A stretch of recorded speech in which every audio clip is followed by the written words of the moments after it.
Good morning. This week we had a funeral for one of our older members, Jim Cole, and he was a chemist all of his life. And I was thinking about him, and I wonder, and I really suspect that when he was learning about chemistry and performing experiments and seeing the way that they worked and the way that chemistry shows us the way that the world works, that he probably was brought not simply to an intellectual satisfaction, but a spiritual satisfaction and awe in worshiping God for the way that God made things so intricate and so wonderful.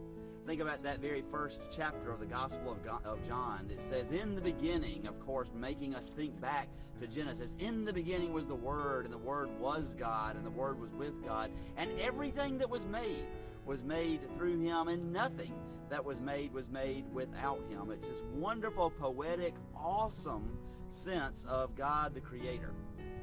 This week I saw a story about a young man a little over a year ago who got a 2 month internship to NASA. He was a high school student, and he went, and on his third day he discovered a new planet in another solar system, another part of the universe. And not only was this a new planet, but it's the first planet we found that is orbiting two stars. And so you have one star, and that star is orbiting the other star, and the planet is orbiting both of them.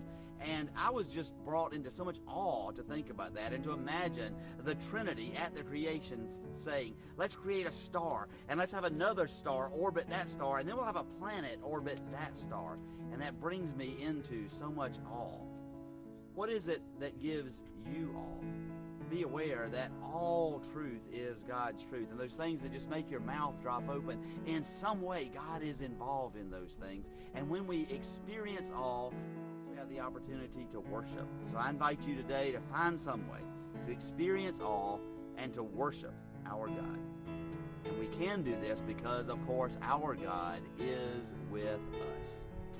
Amen. All right, fellers, thanks for the help.